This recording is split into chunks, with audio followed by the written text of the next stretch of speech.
સરકાર રોજગારીની વાતો કરે છે અને બીજી તરફ ગુજરાતમાં બેરોજગારો નોકરી માટે ફાંફા મારી રહ્યા છે।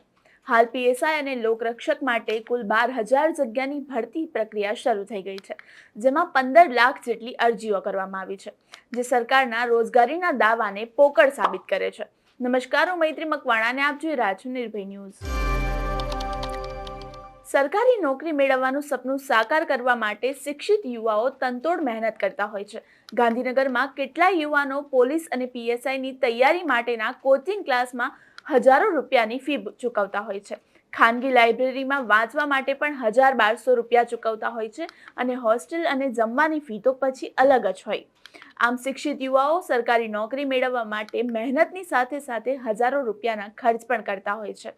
પછી જો આટલા પૈસા ખર્ચીને અને મહેનત કર્યા બાદ પણ જો તેમને ફળ ના મળે અને પેપર ફૂટી જાય અને પરીક્ષાઓ રદ થઈ જાય તો એવામાં યુવાઓની મહેનતનું શું? લોકસભાની ચૂંટણી પહેલા જ ઉમેદવારોએ વારંવાર રજૂઆત કરીને સરકારને કઠેડામાં ઊભી કરી દીધી હતી। આખરે લોકસભાની ચૂંટણી જાહેર થાય તે પહેલા જ સરકાર સફાળી જાગી હતી અને 12મી માર્ચના રોજ તેમણે પોલીસની ભરતીની જાહેરાત કરી। ત્યારબાદ ભરતી બોર્ડના ચેરમેન હસમુખ પટેલે પણ ટ્વીટ કર્યું હતું કે ઓગસ્ટ અને સપ્ટેમ્બરમાં લોકરક્ષક તથા પીએસઆઈ માટેની અરજીઓ ફરી મંગાવવામાં આવશે, જેમાં શૈક્ષણિક લાયકાત, ઉંમર સહિતના કારણોસર અરજી ન કરી શકે તેવા ઉમેદવારોને અરજી કરવાની પણ તક મળશે। સબ ઇન્સ્પેક્ટરના પદ માટે ઉમેદવાર પાસે સ્નાતકની ડિગ્રી હોવી જોઈએ, જ્યારે લોકરક્ષક કેડરની નોકરી માટે ધોરણ 12 પાસ હોવું જરૂરી છે।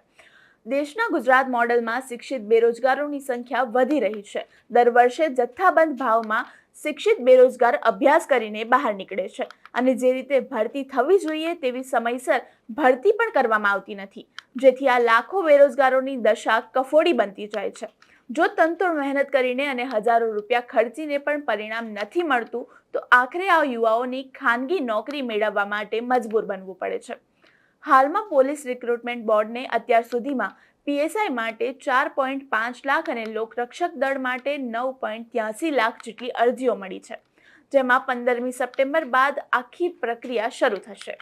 આનો ફિઝિકલ ટેસ્ટ ઓક્ટોબર-નવેમ્બરમાં લેવામાં આવશે તેવી પણ સંભાવના છે। આમ પીએસઆઈ કેડર અને લોકરક્ષક દળ માટે અરજીઓ ઢગલો થઈ ગયો છે, તે જોતા ચોક્કસથી કહી શકાય કે ગુજરાતમાં બેરોજગારની સમસ્યાની અસલિયત ભાજપ સરકાર છુપાવી શકે તેમ નથી।